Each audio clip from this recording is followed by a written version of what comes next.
Thank you, Steve, and thanks all of you for sticking around, and Agilent for allowing me to share our research with you this evening.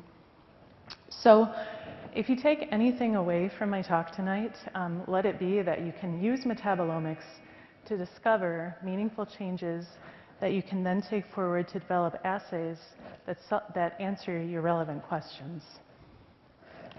So a bit about Stemina to begin with. We were founded in 2006, and our expertise is in the areas of metabolomics, stem cells, and identification of small molecules associated with toxicity and disease. We use that expertise to develop diagnostics and predictive toxicology screens. And I'll be focusing on devTOX tonight, which is our Teratogenicity assay.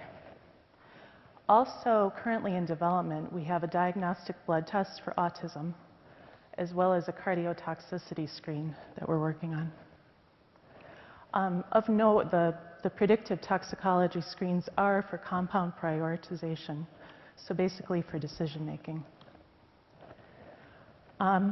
This slide shows the assay development life cycle at Stemina, and I'm trying to simplify a very complex process here. We begin with metabolomics and a distinct metabolic signature. Again, we're focusing on small molecules. We then create a model, and we further develop it using a training set of compounds or samples, then evaluate that in a blinded test set. Then we take that data and we further mine and refine our signature with the idea that we want to balance biomarker predictivity and detection. And we would like to refine the signature such that we can make it less complex. And at that point, we can develop an assay and then evaluate that assay, increase robustness and throughput, show reproducibility, and then take it to our application, which in our case is typically the market, commercialize the assay. We have a manuscript that we've submitted that goes over the devTOX assay that, if you're interested, you should watch for. So you might be asking, why develop an assay around developmental toxicity? Can't we do that already? So the scope of the problem is that there's 6% of births nationally in which birth defects are present. 5 to 10% of those are attributed to teratogens. And the rodent models that are used as part of the screen for that, and the regulatory hurdle actually, are only approximately 60% accurate and are many decades old. Here you can see this is our classic case of teratogenicity, the children of thalidomide from the 1960s. A very striking and dramatic example of the impact of a teratogen. In these decades, science has progressed, and our models can too. And in fact, in safety sciences, there's currently a paradigm shift wherein the vision is to use human in vitro assays to examine perturbation and toxicity pathways rather than relying strictly on animal models. So the devTOX assays, there are 2 of them, and I will tell you about how we moved from devTOX discovery, our initial assay, which was metabolomics based, to a biomarker based assay, which is quickPredict, which is very focused on the most predictive biomarkers that we found through our work with discovery. The assays both use human pluripotent stem cells and enable compound prioritization through prediction of teratogenic potential. Quickly, the workflow, we began with cell culture, and it's in a 96-well plate format. We then expose the cells to compounds over 72 hours. They're dosed daily. An important point here is that we collect the media. We don't look at intracellular metabolism, but rather the footprint, the metabolic footprint the cells leave behind in the media. And another important point here is that we analyze viability. We don't want to be measuring the metabolomics or the signature associated with cell death, but rather a perturbation from the teratogens. That's a key part of this assay. Sample prep, we focus on small molecules, not the large, so we filter the samples to remove the large molecules. And then we use our LCMS-based platform to analyze the spent media, and our platform is based on Agilent QTOFs and TOFs and Hillet chromatography. The data analysis is where, well, part of where the two assays diverge. In the discovery assay, again, we're looking at many, many biomarkers, and we use that information to refine our assay down to just a few in quickPredict, and you'll see why in a moment. So moving from omics to specific biomarkers, started with the discovery assay, our clients got a prediction of teratogenicity potential, cell viability, 3 exposure levels, and the assay took about 6 weeks. And it's a good assay. They also got information about metabolic perturbations, putative annotations, and pathway mapping. But we knew we could make it faster, and our clients actually wanted the assay to be faster to drive decisions faster. So the criteria was we were trying to still provide that prediction, which is crucial, provide cell viability over 9 exposure levels. More exposure levels helps you to put the prediction into better context in less than 2 weeks and at a lower cost. So our tactical plan here was to discover targeted biomarkers that we could then develop into a faster assay, change the dosing paradigm, and simplify the model that we use and with automated output as well. So finding that metabolic, predictive metabolic signature, this is the discovery method, and this is a total ion chromatogram. And you can see it's a long run. The scan ranges from 70 to 1600 AMU, so over many masses. It's 30 minutes per injection, 2 injections per sample. We're running positive and negative electrospray, so this takes a lot of time.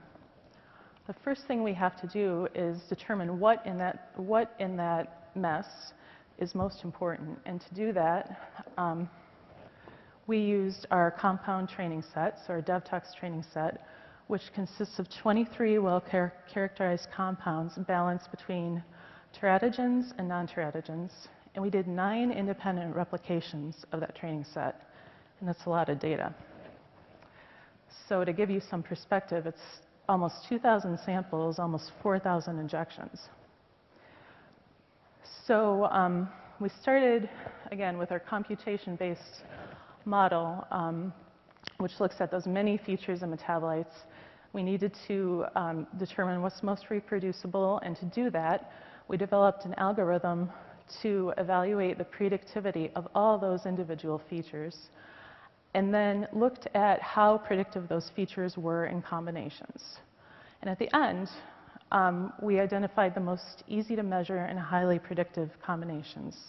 This was a lot of work, but well worth it. So what we wound up with was ornithine, which is a secreted compound that the cells excrete when they're happy and healthy, and cysteine, which is a component of the media that the cells utilize when they're happy and healthy.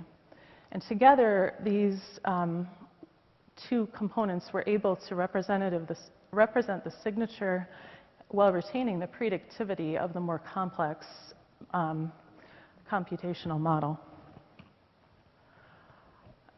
This is part of our process, and I'm trying to put a lot of work into one slide here. So let's tell you what all these points mean. The red dots are teratogens in our training set. The black dots are non-teratogens, and our green line here is actually our fold change indicative of teratogenicity. And what that line represents is the measurement of ornithine and cysteine in a ratio. Using these 2 metabolites in a ratio allowed us to be 91% accurate when it comes to predicting our teratogens versus non-teratogens accurately. The sensitivity that we get can be attributed to the cysteine. It allowed us to be 83% sensitive, and ornithine allowed us a great degree of specificity. So you can see that most of our red dots lie on the side of teratogenicity. They're predicted correctly, as are our black dots. So what we wound up with through all of this work and effort was quickPredict, which was a targeted biomarker assay. So from hundreds of analytes down to just 2, we were able to optimize our LC-MS methods for ornithine and cysteine, narrow it down to 1 mode, electrostory positive, and incorporate stable labels, stable labeled internal standards, and that's huge. From going from a non-targeted LC-MS run to being able to target and more accurately measure 2 metabolites was just incredible for us. With that, we were able to get faster. We shortened our runtime from 30 minutes to 6.5. And in the end, that allowed us an 8-fold increase in LC-MS throughput. Remember, we're only running 1 mode now. It also contributed to the assay cycle time reduction from 6 weeks down to 2. And then once the assay was developed, we were able to show that it was highly reproducible by running a verification set of compounds. 17 batches over 120 days. Our internal standards and our analytes were well within the specs that we had set, and our predictions of teratogenicity were reproducible. So this slide shows how the output of the assay, essentially how the assay works. So the purple line is our measurement, the ornithine and cysteine plotted and fit to a line. The brownish sort of line here is our teratogen index. So we know that if our response falls below that line, a compound has teratogenic potential. And I want to show you a couple examples. Again, here's our friend thalidomide, a classic teratogen. And another thing that's important on this slide is viability. I mentioned that before. And here you can see the sensitivity of our assay relative to just cell viability alone. The cells are not dying. They're happy and healthy. They're not really changing much. But the metabolic perturbation indicates that this compound does indeed have teratogenic potential. And then I want to show you a non-responder as well, saccharin. Again, the viability does not change, nor does the ratio, as would be expected. So to verify our quickPredict assay, this is just a slice of our verification set. We're publishing the full set. And I should also mention, we've looked at the assay in 60 compounds, I think over 60 at this point. And so we have a lot of data on many different types of compounds. But here I'm showing you a slice of what we tested, and some non-teratogens and some teratogens. The teratogen index prediction, which is quickPredict, and the viability prediction. And you can see when you go down the teratogens how much more predictive the teratogen index actually is than cell viability alone. And some metrics are over here. The teratogen index is 97% accurate versus cell viability at 72%, and it's a lot more sensitive as well. And that is really a strength of it. So, as I mentioned, this assay is used for compound prioritization and is often used before a compound would be tested in the preclinical models that are accepted for regulatory purposes currently, rodent and rabbit. So we needed to know how concordant we were with these assays.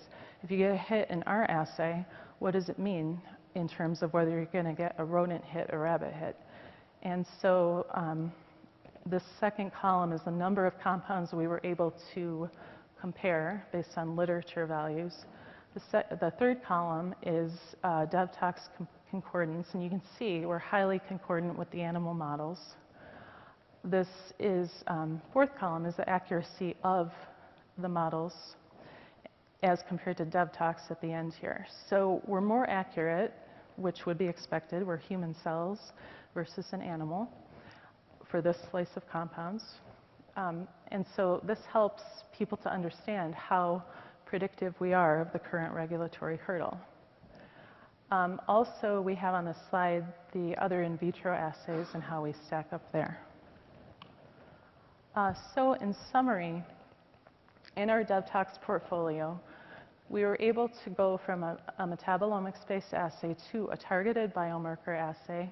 We retain our predictivity very nicely. We're able to turn it around faster for a lot less money over many more doses to allow people to put the prediction into context better. And if you're interested in reading more about our research, here are two of our past publications. As I mentioned, we'll have another coming out soon. And I'd like to acknowledge the great team at Stemina and also Agilent for the technology they've provided us over the years, as well as technical assistance, and the NSF for their funding to allow us to develop and bring these products to market. And if you have any questions, I'm happy to entertain them. And I thank you very much for sticking around and for your attention.